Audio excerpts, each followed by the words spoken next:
Saudamos a todos com a paz de nosso Senhor e Salvador Jesus Cristo. Bem, meus irmãos, estamos estudando o 4º trimestre das lições bíblicas para a escola dominical editadas pela CPAD do ano de 2023.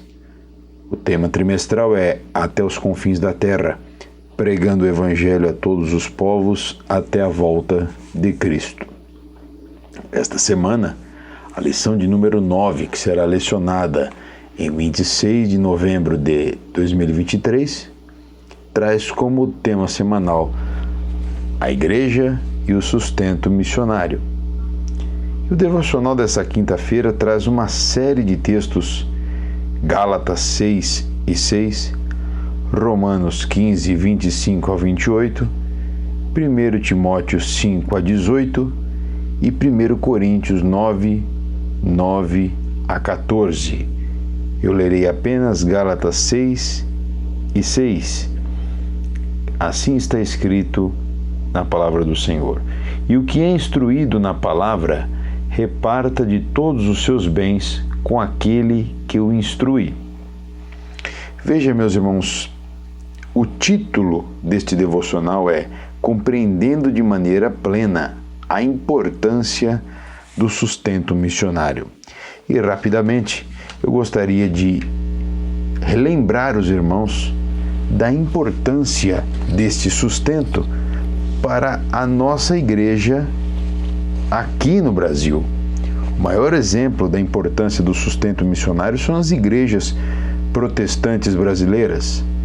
Lembramos que quando Sebastião José de Carvalho e Melo, o então Marquês de Pombal, que era chanceler da coroa portuguesa no século XVII, convenceu o então rei de Portugal, Dom José I, a expulsar do Brasil os padres jesuítas que lutavam contra a reforma protestante ou a implantação da reforma protestante aqui no Brasil.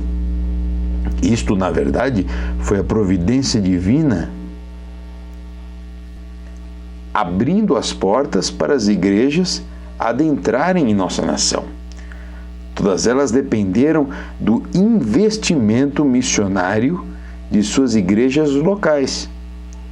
Em breves relatos, a primeira igreja que temos notícia, a Igreja Reformada Potiguara, que data aí de 1625, foi totalmente custeada pelos nossos irmãos holandeses.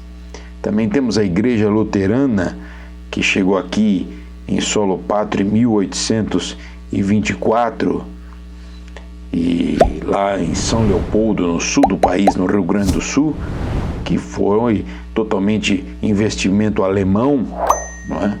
Também temos a Igreja Metodista, chegou no Brasil por volta de 1835. Depois nós temos a igreja, a conhecidíssima Igreja Congregacional, que chegou por volta de 1855, foi totalmente custeada pela Igreja Escocesa. Depois temos também o relato da Igreja Presbiteriana do Brasil, que foram missionários enviados a partir dos Estados Unidos, que fincaram aqui a sua bandeira em 1859. Temos o relato das igrejas batistas, que começaram seus trabalhos, as organizações, em Santa Bárbara do Oeste, em 1871. E no que tange as igrejas pentecostais, temos as duas maiores denominações pentecostais advindas de trabalhos sustentados por estrangeiros.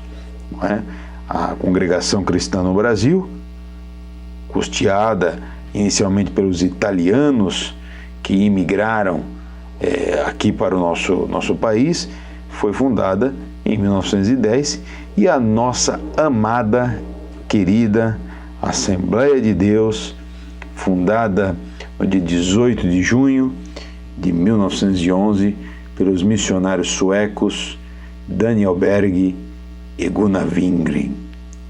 Esses irmãos recebiam o os seus donativos, as suas participações no sustento, ainda que precários, da Suécia e dos Estados Unidos.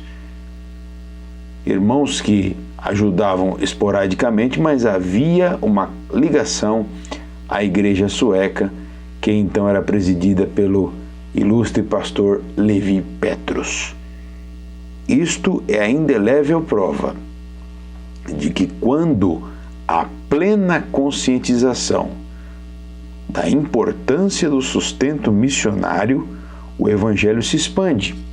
No texto que nós lemos diz que aquele que é instruído na palavra reparta de todos os seus bens com aquele que instrui.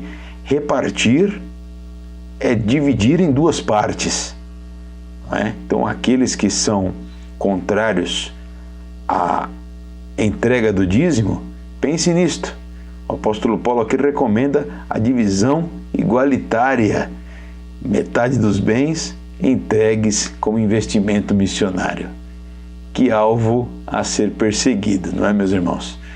Que Deus abençoe a todos, uma ótima quinta-feira e conscientizemo-nos da pregação e proclamação do Evangelho do Reino até a vinda de nosso Senhor e Salvador Jesus Cristo. A paz do Senhor. Amém.